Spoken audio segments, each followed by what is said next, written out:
Era un titán de la gran pantalla, una voz de autoridad, un símbolo de fuerza y liderazgo. Pero en su última entrevista, Charlton Heston mostró una faceta de sí mismo que el mundo nunca había visto, y sus palabras dejaron a los periodistas absolutamente boquiabiertos. Lo que dijo no fue dramático, no fue llamativo, pero golpeó como un puñetazo al corazón. ¿Te impresionaron las películas de Charlton Heston? Comenta 1 si has visto alguno de sus clásicos, o 0 si lo estás descubriendo ahora. Echemos un vistazo a lo que Heston reveló, y por qué sigue conmoviendo a la gente a día de hoy. Biografía y trayectoria. Charlton Heston nació como John Charles Carter el 4 de octubre de 1923 en el condado de Cook, Illinois. Su certificado de nacimiento, presentado 11 días después, le identificaba como Charlton Carter. En sus memorias, declaró que había nacido en Wilmette, aunque la mayoría de las fuentes oficiales indican Evanston. Esa confusión causó cierta incertidumbre inicial en cuanto a sus antecedentes, pero, por supuesto, es correcto. Una aparición ocasional en Saturday Night Live, Letterman o The Tonight Show. Creció en los bosques de St. Helens, Michigan. Era una zona tranquila y solitaria. Iba a cazar y pescar prácticamente todos los días, y acabó refiriéndose a sí mismo como un escuálido paleto de los bosques. En 1930, los registros del censo indicaban que se llamaba Charlton J. Carter, a pesar de la creencia común de que se cambió el nombre más tarde. Sus padres se separaron en 1933, cuando él tenía 10 años. Su madre acabó casándose con Chester Heston. Fue entonces cuando adoptó el apellido Heston. La mayoría de la gente supone que Charlton procede del apellido de soltera de su madre, pero esto es incorrecto. Procede de su abuela, Marion Charlton. Su madre y su tía fueron adoptadas por su abuelo cuando eran pequeñas, y utilizaron su apellido para evitar a su padre biológico. El apodo de Heston se mantuvo constante a medida que envejecía y adquiría más fama. Las personas cercanas a él siempre se referían a él como Chuck. Debutó en el cine con Peer Gynt cuando tenía 17 años, en 1941. Era una película muda, lo que resultaba extraño dado que el cine sonoro estaba presente desde finales de los años 20. Su hermano menor, Alan, también tuvo un modesto papel.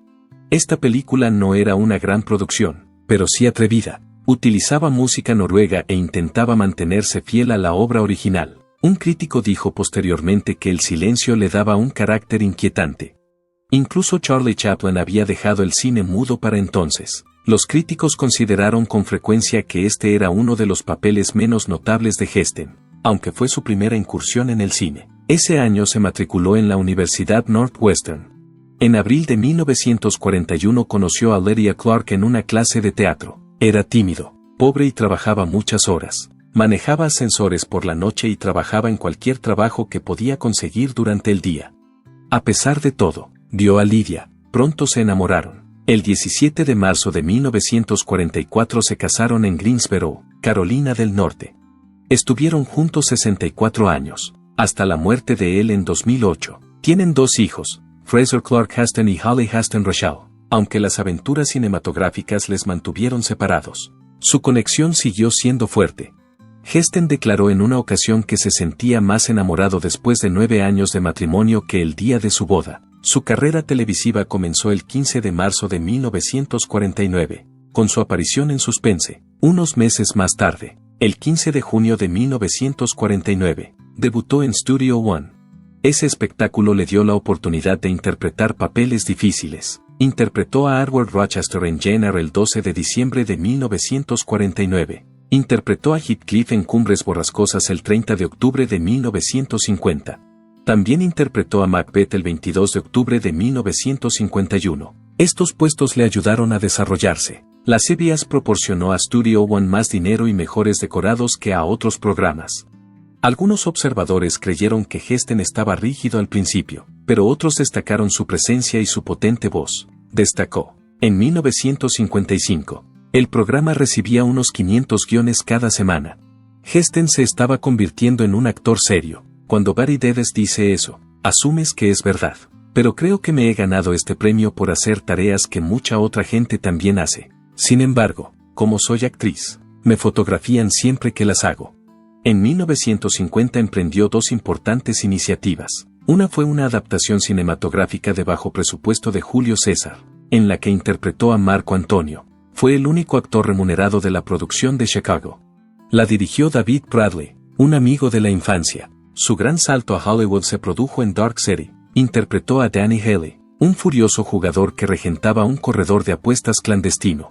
Heston tenía entonces 25 años. La película no fue un gran éxito, pero el director Cecil B. DeMille la vio y quedó satisfecho. En 1952, DeMille le dio un papel en el mayor espectáculo del mundo.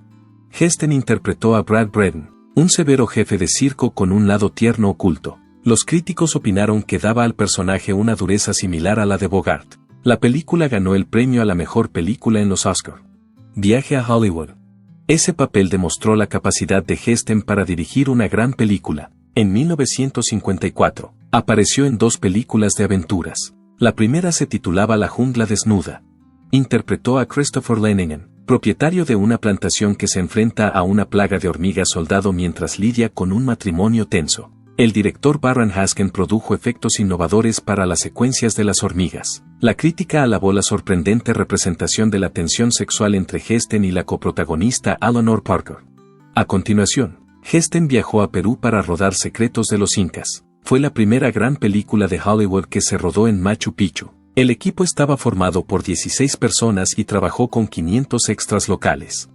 Interpretó a Harry Steele, un cazador de tesoros en busca de una reliquia perdida. Este papel inspiró posteriormente el personaje de Indiana Jones. La película también provocó un aumento del turismo en Perú. Más tarde, en 1954, DeMille comenzó el casting de Los 10 Mandamientos. Inicialmente, prefería a William Boyd, que interpretaba a Hopalong Cassidy. Boyd lo rechazó debido a su carrera televisiva. DeMille examinó entonces a Jeff Chandler, Dan Daly, Kirk Douglas e incluso Rock Hudson. El gobierno israelí regaló a DeMille una escultura del Moisés de Miguel Ángel, lo que supuso un momento decisivo. Vio un parecido significativo entre la estatua y Heston. Eso le ayudó a tomar la decisión definitiva. Todavía tenía dudas. DeMille anotó en su cuaderno que Heston tenía un aire malévolo y no era muy guapo, pero le dio el papel de todos modos. Hubo una sorpresa final. El hijo de Heston, Fraser, acababa de nacer. El productor Henry Wilcoxon le propuso interpretar al niño Moisés en la escena de la cesta. Solo tenía 3 meses. DeMille estuvo de acuerdo. En las secuencias de la zarza ardiente, Heston interpretó tanto a Moisés como a la voz de Dios. En 1956 era algo más que un actor. Se había convertido en el rostro de las epopeyas bíblicas y en una de las personalidades más convincentes del cine. Cuando MGM empezó a preparar Ben-Hur a finales de la década de 1950, ya estaba destinada a ser la película más grande y más cara que Hollywood hubiera producido jamás. Sin embargo, encontrar al actor adecuado para el papel principal resultó difícil y llevó mucho tiempo. Charlton Heston no fue la primera elección. No era ni de lejos el primero de la lista. El estudio ofreció inicialmente el papel a Burt Lancaster. Él lo rechazó. Creía que el guión era aburrido y tal vez irrespetuoso con los cristianos. Luego visitaron a Paul Newman. En 1954, protagonizó la fallida película bíblica El Cáliz de Plata. Newman seguía humillado por ello y no quería volver a hacerlo. También equipó que no tenía suficientes piernas para un traje de romano. Marlon Brando también murió. El estudio siguió intentándolo. Consideraron a Rock Hudson, a pesar de que varios en MGM dudaban de su capacidad para interpretar el papel. Incluso consideraron la posibilidad de contratar a Leslie Nielsen, que en aquella época era un actor serio y aún no se había labrado una reputación como humorista. Nada funcionó. La MGM estaba tan desesperada que empezó a buscar intérpretes italianos que no hablaran inglés. Fue entonces cuando el cineasta William Wyler se puso en contacto con Charlton Heston. Heston ya había interpretado a Moisés en Los 10 Mandamientos en 1956. Tenía voz, tenía presencia, y parecía capaz de comandar un carro romano. La producción fue enorme. Solo la carrera de cuadrigas costó $1 millón. El rodaje duró 5 semanas a lo largo de 3 meses. El evento abarcó casi 200 kilómetros de pista real. Heston empezó a entrenarse en cuanto aterrizó en Roma. Cada día, durante 3 horas, practicaba la conducción de un carro. Tuvo que aprender a controlar a los caballos y a hacer giros. La suciedad le salpicaba la cara, por lo que llevaba lentes de contacto especiales para protegerse los ojos. Uno de los sucesos más emblemáticos de la carrera se debió a un auténtico accidente. El especialista Joe Canard era hijo de Joachim Canut, el famoso coordinador de especialistas. Joe fue lanzado por los aires y se estrelló contra el suelo de un salto. Se lesionó la barbilla, pero sobrevivió. Wheeler utilizó metraje auténtico en su película. Lo editó junto con primeros planos de Heston entrando en la carroza. Esa toma se convirtió en uno de los momentos más memorables de la película. La producción utilizó 78 caballos adiestrados importados de Yugoslavia y Sicilia. El escuadrón de Heston tenía andaluces, mientras que los demás equipos empleaban lipizanos. Cuando Ben-Hur se estrenó en 1959, causó sensación. Ganó 11 premios de la Academia, entre ellos el de Mejor Película y Mejor Actor para Heston. Heston nunca había ganado un Oscar en competición, y nunca lo volvería a hacer. Pero esta actuación lo cambió todo. A partir de entonces, fue el actor al que Hollywood recurría para las epopeyas históricas. Los críticos lo consideraron representante de una época en la que Hollywood producía películas serias con protagonistas serios. Tras Ben-Hur, Heston tuvo libertad para elegir sus propios proyectos. Carrera y filmografía.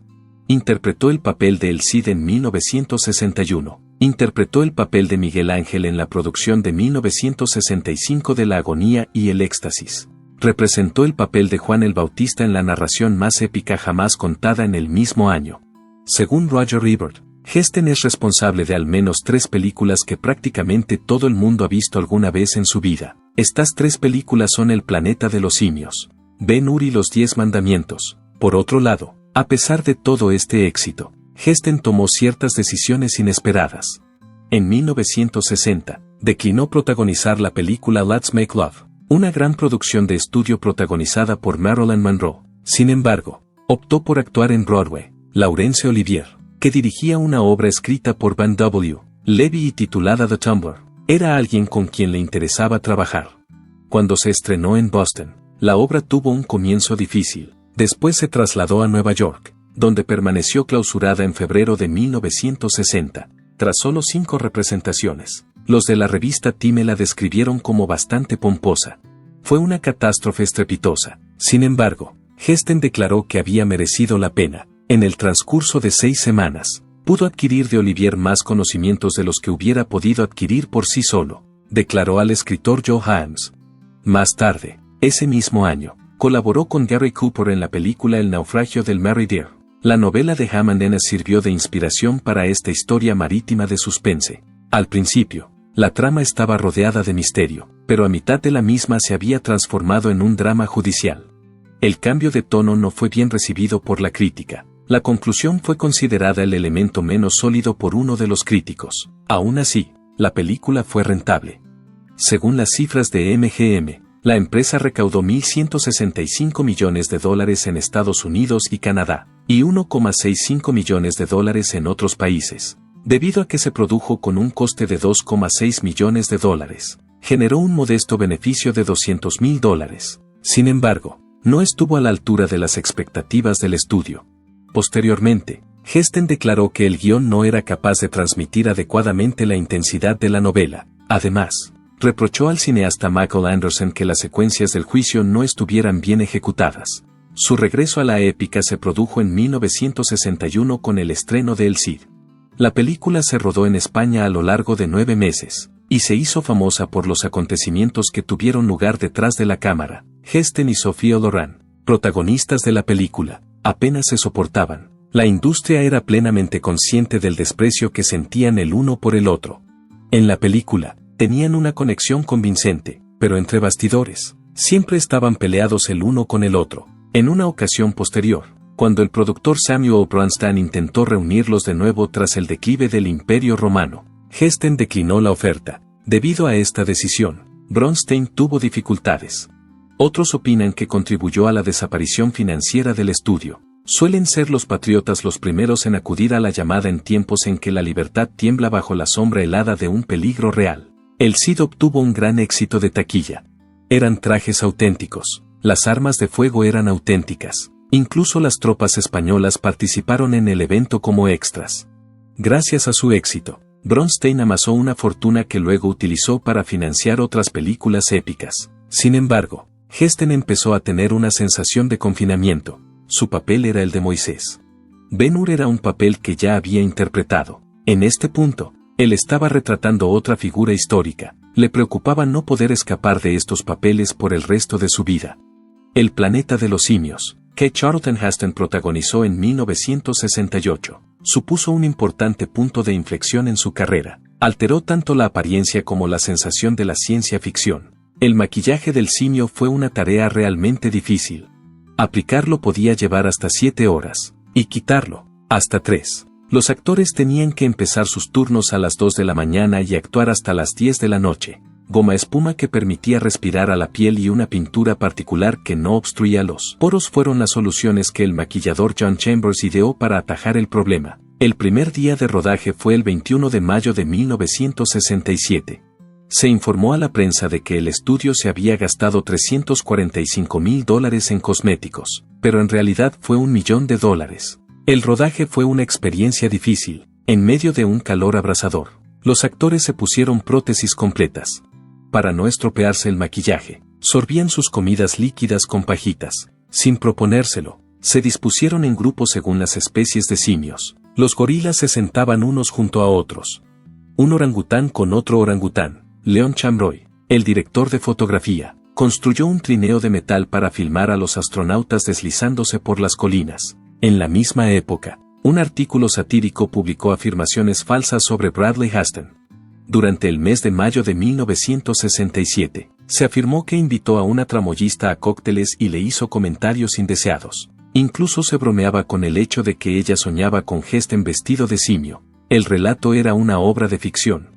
Era una burla a la cultura, ya que imitaba el formato de las noticias reales. El Hombre Omega fue una película en la que apareció Heston en 1971. Esta obra era una adaptación de la novela de Richard Matheson Soy Leyenda.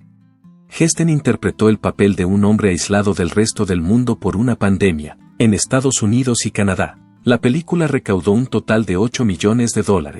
Matheson declaró que no le importaba, ya que distaba mucho de su obra. Con el tiempo se convirtió en un clásico de culto. Timothy Burton se refirió a ella como su película de la isla desierta y afirmó que era la primera película que había visto con líneas de acción humorísticas. En 1973 se estrenó Soylent Green. La historia transcurría en el año 2022 en una Nueva York contaminada en la que vivían 40 millones de personas. Como consecuencia del efecto invernadero y la superpoblación de la Tierra, el mundo se venía abajo. Una de las primeras películas en tratar abiertamente el tema del cambio climático fue esta. Se basó en la novela de Harry Harrison Make Room, publicada en 1966. El giro, sin embargo, de que Soylent Green está compuesto por humanos, no se incluyó en la novela. Según el guionista Stanley Greenberg, Harrison se opuso rotundamente. El director de fotografía Richard Klan le dio un aspecto enfermizo y venenoso mediante la aplicación de filtros verdes. Terremoto fue una película que Heston protagonizó en 1974 y en la que se utilizó el mayor número de dobles de la época, con 141 de ellos en la película.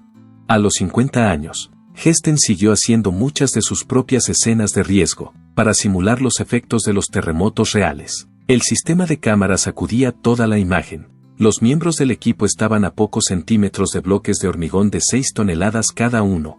Durante la inundación, una persona quedó inconsciente. En el accidente del ascensor, otra persona sufrió heridas. Heston fue el director de Antonio y Cleopatra en 1972.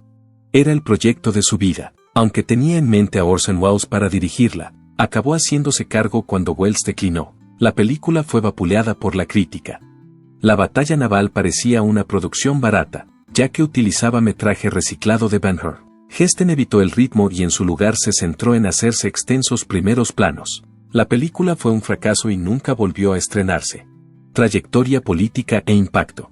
Desde el principio, Charlton Heston no fue la figura conservadora que muchos recuerdan. Durante la década de 1950, fue un demócrata devoto. Fue en 1956 cuando participó en su primera campaña política, aquella en la que apoyó a Adlai Stevenson frente a Dwight Eisenhower.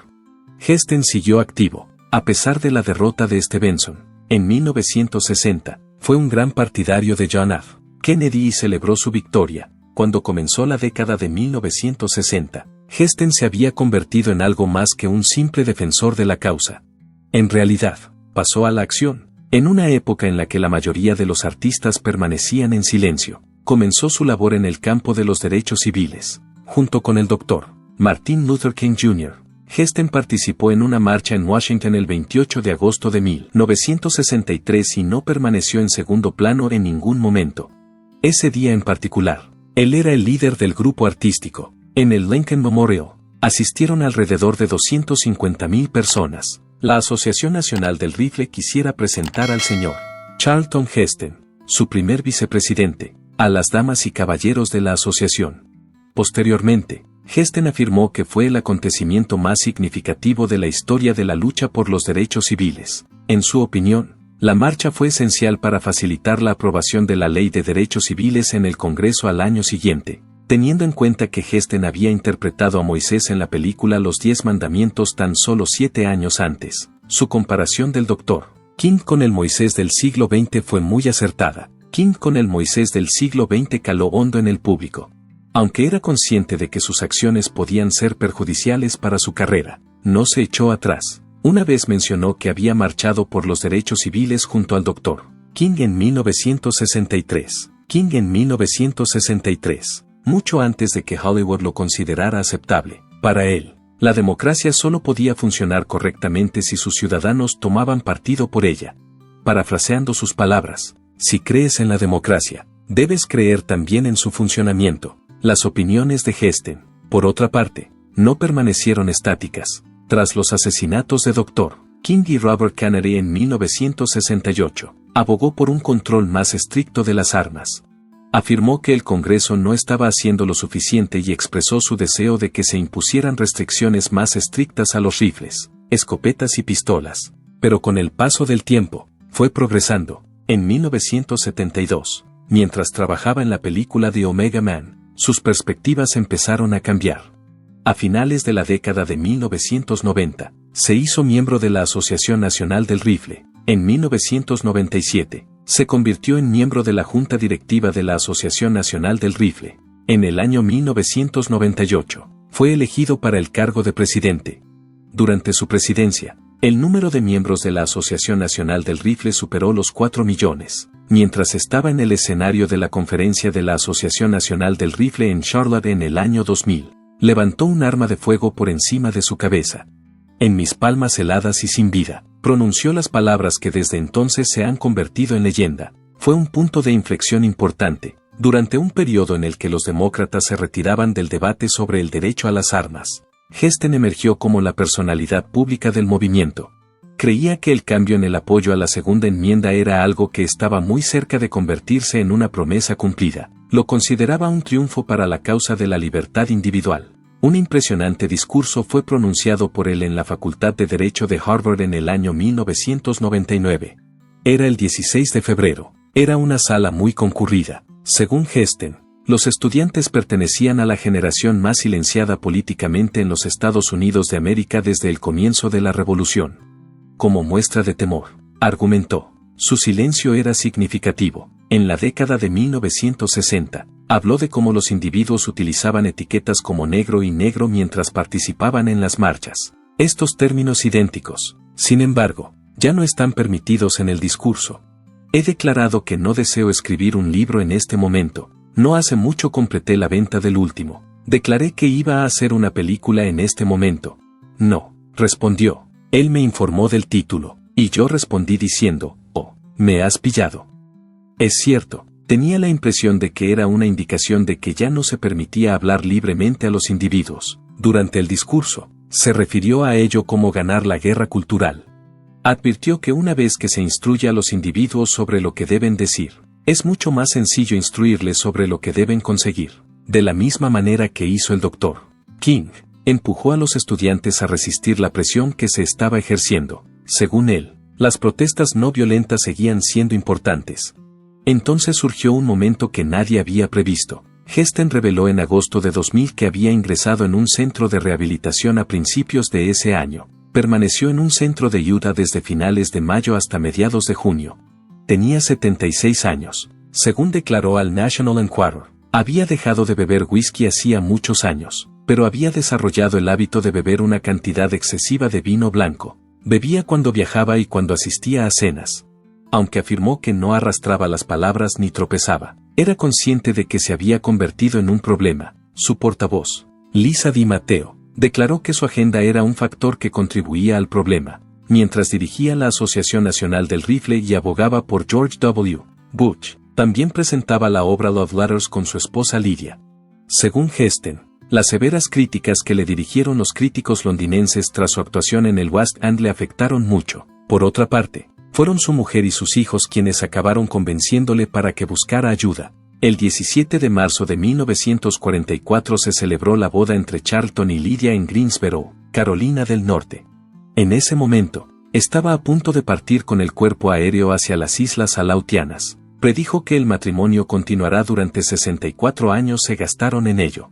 Hubo dificultades en su relación. Para rodajes y otros eventos, él viajaba con bastante frecuencia. Según su experiencia, estar lejos de ella le hacía pensar en lo solitaria que puede ser la vida. No podían parecerse más. Él nunca llegaba tarde y carecía de todo sentido de la organización. Era extremadamente limpia y con frecuencia llegaba tarde. Lucha contra el cáncer de próstata y el Alzheimer.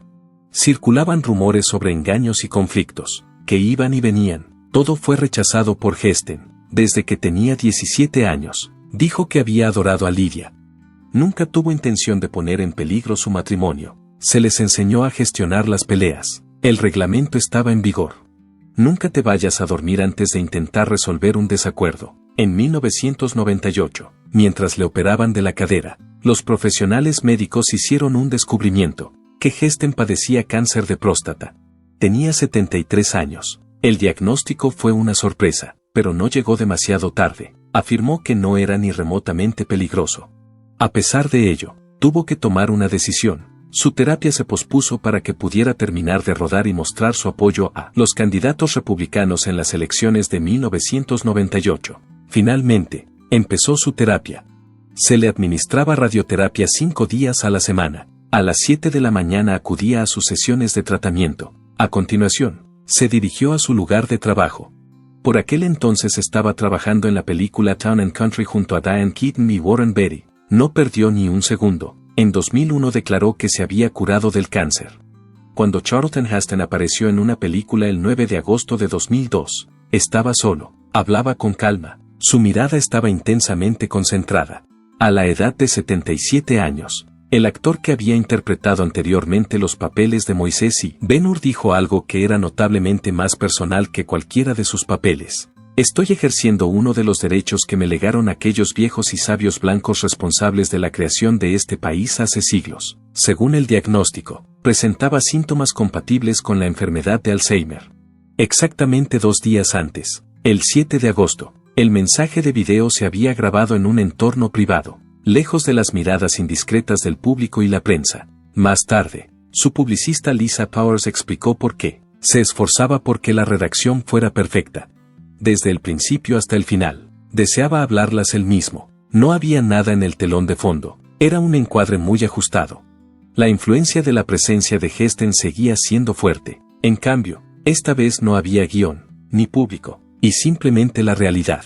Giró la cabeza para mirar a cámara y declaró: quería preparar unas palabras para ustedes ahora porque es posible que no pueda hacerlo cuando llegue el momento. A continuación, añadió algo que ahondaba aún más en la herida. La pérdida del público de un actor es lo más devastador que le puede ocurrir a un actor.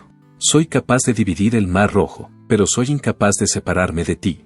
A pesar de lo que iba a ocurrir, no se escondió. Al contrario, lo afrontó de frente. Heston se negó a retirarse rápidamente de la vida pública, a pesar de que le habían diagnosticado un cáncer. Dijo que seguiría ocupando el cargo de presidente de la Asociación Nacional del Rifle hasta octubre de 2003 y que tenía toda la intención de seguir pronunciando discursos en mítines políticos mientras pudiera. Además, antes de concluir el discurso, mencionó unas palabras de La Tempestad, de Shakespeare, que recitó de memoria. Entrevista final televisada. Con una última actuación, un tipo que había centrado toda su vida en torno al escenario dio su último acto. Apenas 4 meses después, en diciembre de 2002, realizó la que sería su última entrevista en televisión. Peter Jennings, que trabaja para ABC, se sentó con él en su residencia. Lydia, que había sido su esposa durante 60 años, permaneció a su lado. De hecho, la transformación en Heston era claramente evidente. Su voz era más perezosa. Tiene tendencia a olvidar las palabras. Hubo ocasiones en las que se repitió a sí mismo. Sin embargo, seguía siendo consciente de lo que ocurría. Cuando Jennings le preguntó por su enfermedad, Heston no dudó en responder. En referencia a la enfermedad de Alzheimer, declaró, como usted sabe, el problema no es para usted. Es un problema para todos los que están a su alrededor. Era consciente de lo que iba a ocurrir. Hablaba en voz baja pero con claridad. ¿Hasta qué punto y durante cuánto tiempo soy capaz de mantener mi condición en su estado actual? Y cuando deje de serlo, mi vida sufrirá una transformación que irá más allá de cierto punto. Será el final de mi vida. La preocupación que tenía no era solo el olvido, sino que ya no podría despedirse. Por ello, reveló su enfermedad a todo el público. Declaró que nunca quiso llegar a un punto en su vida en el que no pudiera exponer ese aspecto de su vida a los demás. Puedo dividir el mar Rojo, pero no puedo separarme de vosotros. Por esta razón, no te apartaré de esta fase de mi vida. Tras conocerse la noticia, hubo una avalancha de apoyo. Fue Nancy Reagan una de las primeras personas en llamar. La petición de hablar con Charlton no la hizo ella. Lydia era la persona con la que deseaba hablar. Sus experiencias personales le enseñaron que la enfermedad de Alzheimer no solo afectaba a la persona a la que se le diagnosticaba, no solo lo alteraba todo para ellos, sino también para las personas que se preocupaban por ellos. La enfermedad de Alzheimer formó parte de la vida de Charlton Heston durante más de 5 años. En su residencia de Beverly Hills, falleció el 5 de abril de 2008, a los 84 años. Se determinó que las complicaciones de la enfermedad eran la razón oficial. Hacía tiempo que no hablaba, pero los homenajes fueron sonoros y llenos de admiración. Llevaba algún tiempo en silencio, con motivo de la entrega de la Medalla Presidencial de la Libertad a Heston en 2003. El presidente George W. Bush se refirió a él como un hombre de gran moral. Bush se refirió a él como un hombre de gran integridad y moralidad, dotado de un gran corazón. Se mencionaron varios logros de Heston, como su participación en la Segunda Guerra Mundial, sus contribuciones al movimiento por los derechos civiles, su liderazgo en el sindicato de actores y su vehemente defensa de la Segunda Enmienda. Según Nancy Reagan, estaba inconsolable, no solo en la película, sino también en la vida real. Se refirió a él como un héroe. Según su perspectiva, él había mostrado constantemente su apoyo a su cónyuge. En 2003, cuando Heston dimitió de su cargo como miembro de la Asociación Nacional del Rifle, el gobernador de Florida, Jeb Bush, le transmitió un mensaje que le impactó. Afirmó que es seguro asumir que mi hermano podría no haber sido elegido presidente de los Estados Unidos si no hubiera sido por tu participación activa en el proceso. Esta sola frase encapsulaba todo lo que se sabía sobre el poder político de Heston durante las elecciones de 2000. El funeral por él se celebró el 12 de abril de 2008 en la parroquia episcopal de St. Matthews de Pacific Palisades, iglesia a la que acudía desde principios de los años 80. Asistieron unas 250 personas. Fue una reunión de funcionarios políticos y actores y actrices legendarios de Hollywood. Fue con Nancy Reagan. También participaron Arnold Schwarzenegger, Olivia de Havilland, Tom Selleck, Oliver Stone y Christian Bale. Además, Heston fue incinerado tras el acto. Sus restos incinerados se devolvieron a la familia a la que había apreciado y protegido durante los últimos 64 años. ¿Cuál es tu momento favorito de Charlton Heston? ¿En la pantalla o fuera de ella? Compártelo en los comentarios y rindamos homenaje al hombre que hay detrás de la leyenda. Si este video te ha conmovido, dale a me gusta, suscríbete para conocer más historias jamás contadas de Hollywood y toca la campana para no perderte lo que viene a continuación.